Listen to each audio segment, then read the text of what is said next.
उनके लिए हैं आप सभी लोग। मैं तो सोशल मीडिया का कोई प्लेटफॉर्म यूट्यूब के अलावा प्रयोग नहीं करती हूँ, पर आप लोग करते होंगे और सोशल मीडिया में बहुत अच्छी अच्छी और बहुत बुरी बुरी बातें भी कही जा रही है। तो डराया भी जा रहा है, धमकाया भी जा रहा है, मुझे ही नहीं मेरे घर वालों को भी। फिर भी मेरी माँ, मेरी बहन और मेरे भाई और मेरे पिता का फोन आता है कि खुलेआम जा। मेरे भाई रहते हैं सिंगापुर में, मौसी के बेटे, उनका मुझे कल 12 बजे फोन आता है, क्योंकि मैं व्हाट्सएप नहीं चलाती हूँ, तो उनको बेचारों को वहाँ के किसी से कनेक्ट करके मेरे साथ कम्युनिकेशन करना पड़ा कि बेटा अगर तू मर भी जाती है ना तो भी कोई गम नहीं, क्योंकि मरे तो धराली में भी और मरे तो नंदानगर में भी। अगर तू आज मरती है ना तो तेरी नौकरी प्राप्त होने से ज्यादा खुशी मुझे अभी होगी। इसलिए अभी की जो ये लाइनें हैं वो हर माँ के लिए है और उस हर पिता के लिए है, जितने युवा आज सड़कों पे उतरे हैं और जितने युवा अभी भी नहीं आए हैं। जग में जो आया है जग से उन्हें जाना है, जग में जो आया है जग से उन्हें जाना है। हमें मारने वालों तुमने क्या यहीं रह जाना है। मतलब कि कहा जा रहा है ना, थोड़ा डर रहे हैं मेरे जैसे पुराने लोग होते हैं गांव के ना, दादी मौसी रोते रोते फोन कर रहे कि बेटा बाहर मत निकलना, गांव आ जा। पर शुक्र है मुझे उस भगवान का, उन देवताओं का जिन्होंने मुझे ऐसी माँ दी ना कि वो मेरी हिम्मत बनी हुई है पीछे। बस इतना कहती है कि पहुंचने का, घर पहुंचने का बता दे कि तू घर आ गई, बाकी तुझे डरने की ना कोई जरूरत नहीं। अगर तुझे कुछ हुआ ना तो अभी तक तो महिलाएं नहीं है ना, वो भी आ जाएंगी। तो उनके लिए जिनकी निगाहें हम पे है कि हम इस आंदोलन को बरकरार रखने की कोशिश कर रहे हैं, तो उनके लिए ये लाइन है कि जग में तो वो भी आए और हम भी आ रखे। जाना मैंने भी और उन्होंने। ज्यादा से ज्यादा मुझे आज मार देते हो, 20 साल बाद मरेंगे। जाना तो उन्होंने भी है, अमर तो उन्होंने भी नहीं होना। अब उन्होंने कुछ दिन की हेडलाइन भी नहीं बनना और मैंने कुछ दिन का चर्चा का विषय बन जाना है। अगर ये लोग क्योंकि कह रहे हैं ना कि मतलब कि सतर्क रहो, डराने की बहुत कोशिश की जा रही है, तो उन्हें पता ही नहीं है कि उन्होंने पंगा किससे लिया है। मेरे पूरे खानदान में इतिहास में गवाह है कि कोई किसी पार्टी से जुड़ा ही नहीं रहा। ये मेरा सौभाग्य है जो आज मैं यहाँ पे खुल के बोल रही हूँ। थोड़ा सा पिताजी डरे हुए थे, मैंने कहा किस बात का डर पिताजी, आपने तो वोट भी उसी दिन सोचा होगा किसको देना है जहां हमने कहा, क्योंकि अब हम जागरूक हो चुके हैं।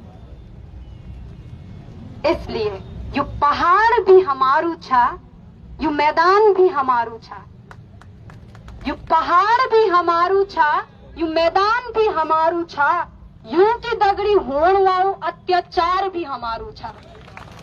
ये कहने का मतलब है कि यहाँ पर जो भी युवा इकट्ठा हुआ है, अगर किसी पे भी कुछ भी आंच आती है ना तो वो एक के लिए नहीं होनी चाहिए।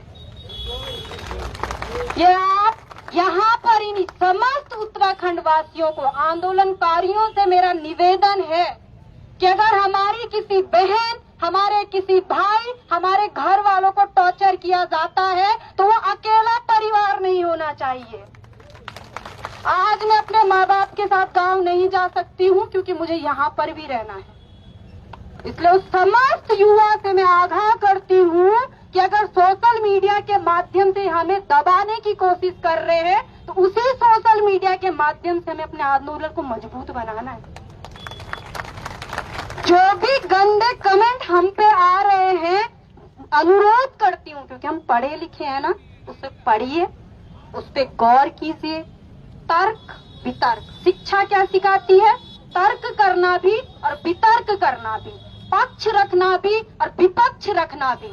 इतना सोच समझ के वापस कमेंट करो ना कि दूसरे दिन वो कमेंट करने की औकात ही ना। कितनी शर्म आए उसे अपनी निष्ठा पे।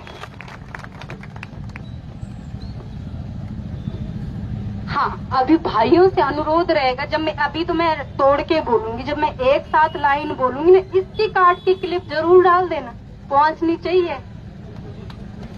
बेटी बचाओ बेटी पढ़ाओ नारा है हमारा, बेटी बचाओ बेटी पढ़ाओ नारा है हमारा, और अगर बेटी बच जाए बेटी पढ़ जाए तो उसे दबाने की ओर लगाना है, जोर लगाना है सारा। फिर से बोलती हूँ, थोड़ा गलती हुई है। बेटी बचाओ बेटी पढ़ाओ नारा है हमारा, और अगर वे बच जाए अगर वे पढ़ जाए तो उसे दबाने में जोर लगाना है सारा। हद चिल्ला चिल्ला के एक ही मुद्दा होता है कि बेटी बचाओ बेटी पढ़ाओ, और आज अगर बेटी पढ़ रही है और उसकी किसी बात से आपने उसकी क्लिप लेके एक मुद्दा बना दिया, कहाँ पे मैंने भगवे का अपमान किया था? मैं भी एक हिंदू लड़की हूँ, मैंने कल भी कहा हिंदू हूँ, पर सबसे पहले मैं एक भारतीय हूँ, और गर्व है मुझे अपनी भारतीयता पर। मैं नहीं लड़ना पसंद करूंगी कभी हिंदू और मुसलमान पर। इसलिए इस मंच के माध्यम से मैं उन चाटुकारों को कहना चाहती हूँ कि मीडिया वालों के माध्यम से मेरे बयान मत उगलवाइए, अगर हिम्मत है तो सामने आए। मैंने परसों भी कहा था, शिक्षा वह शेरनी का दूध है जो जितना पिएगा उतना दहाड़ेगा, पर मैंने अभी शिक्षा का एक बूंद भी नहीं पिया है, और जिस दिन मैंने वो पूरा पी लिया ना, तो उस दिन तुम्हारे हाल क्या होंगे ना गली गली में, तुम्हें खुद भी पता नहीं है। अभी मैंने शिक्षा को शुरुआत करी है समझने की। जो आज ये मेरा दर्द बाहर निकल रहा है ना, कोई सिखा रहा है मुझे। यहाँ पे बेरोजगार संघ का मंच है, स्वाभिमान मोर्चा का मंच है, आप लोगों से मैं किसी के साथ कनेक्शन में हूँ? आप में से कोई मुझे परसों से पहले जानता था? तो फिर ये मेरे पे आरोप क्यों लगा रहे कि इनकी सिखाई हुई लड़की है? इनकी सिखाई हुई लड़की नहीं है, तुम्हारे दिए गए जितने शोषण हमारे ऊपर किए जाते हैं ना, आज वो बातें बाहर निकल रही है।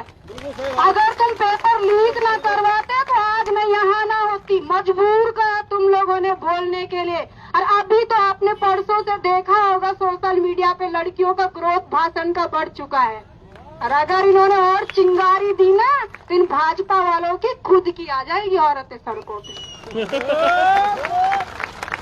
मैंने क्या कहा, गर्व है हमें समझाना अपने घर वालों को कि सिर्फ झंडे लगाने से कुछ नहीं होने वाला हमारा। अगर हमें उस समय थोड़ी मदद कर देते हैं, हमेशा नहीं चलता उससे घर चलेगा मेहनत से। हमारे पहाड़ी मैदानी, उत्तराखंड से पहाड़ी राज्य नहीं है ना, नहीं है, मानते होंगे, तो इसलिए हमें मैदान को भी साथ में लेके चलना है। पेपर उधम सिंह नगर के बच्चे ने भी दिया है, और पेपर देहरादून के मैदानी ने भी दिया है, पेपर के नैनीताल के नीचे वाले ने भी दिया, और पेपर पिथौरागढ़ वाले ने भी दिया है। समस्त लोगों को एकत्रित होके चलना है। जहाँ जहाँ पर धरने चल रहे हैं, आप एकाग्रता दिखाइए और इनको बताइए कि तुमने पढ़े हुए युवा के साथ पंगा लिया है। अभी मजाक मत समझिए कि अगर आप हमें डराएंगे धमकाएंगे और हम तुमसे डर जाएंगे। और खासकर मैं तो नहीं डरने वाली, बाकी लड़कियों की मैं नहीं जानती और मैं नहीं डरती। मैं अपने हक की लड़ाई के लिए अपने माँ बाप के साथ लड़ बैठती हूँ, तो तुम क्या चीज हो?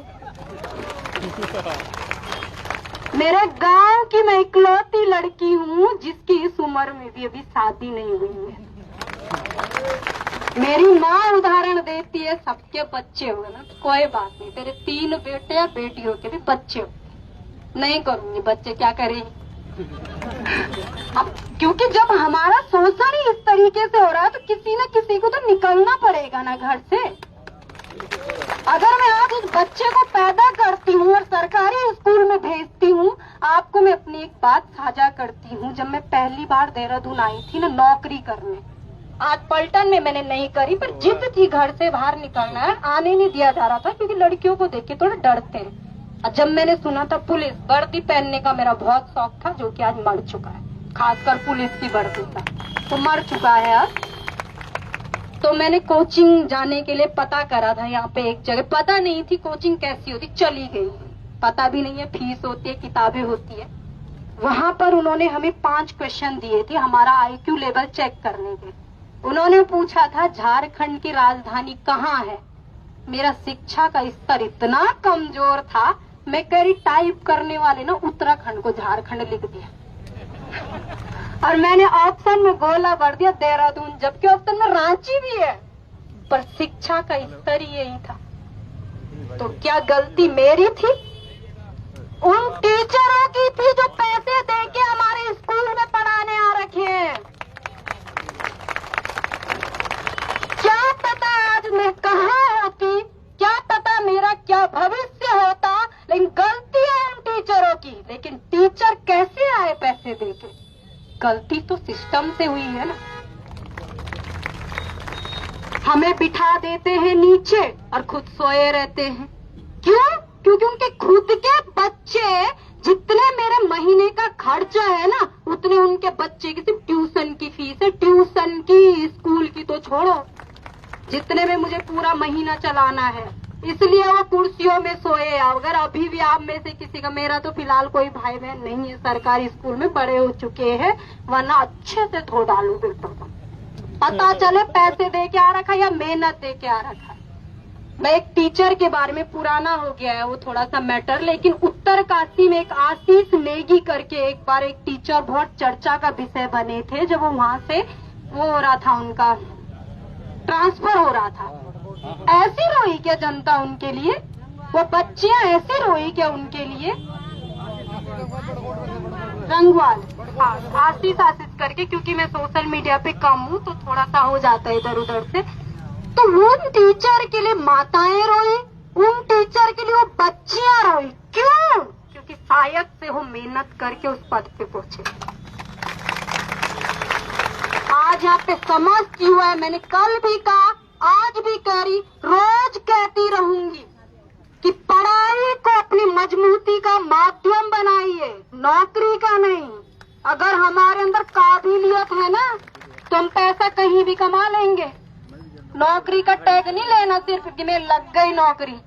अब मैंने परसों भी कहा, रजिस्टर भोगते भोगते रिटायर हो जाना है। इसलिए हर नारी से मैं आज आग्रह करती हूँ कि अगर आप लोगों को लगता है कि अभी इस लड़की को इतना डराया जा रहा है, सोशल मीडिया पे सुनने में आ रहा है कि गंदे गंदे कमेंट आ रहे हैं, मैं नहीं देख रही हूँ उनको, क्योंकि मैं हूँ नहीं सोशल मीडिया पे, पर मैं तब भी नहीं डर रही। कर लो जितने, मुझे अच्छे से पता है वो कौन है करने वाले, तो मैं क्यों डरूं उनसे। फिर मैं उनको कहना चाहती हूँ, ये समस्त भारतवासियों के लिए है। आग्रह करती हूँ मैं भारत की समस्त नारियों से, आग्रह करती हूँ मैं भारत की समस्त नारियों से, बाहर निकलो जो जो परेशान है इन अत्याचारियों से। पेपर नकल सिर्फ उत्तराखंड में नहीं हो रही है ना, हर जगह हो रही है। तो आज नारी की जब बात आई तो भारत की नारी है। औरत तब तक सब कुछ सहती है जब तक उसे पता अपने अधिकार नहीं। औरत तब तक सब कुछ सहती है जब तक उसे पता अपने अधिकार नहीं।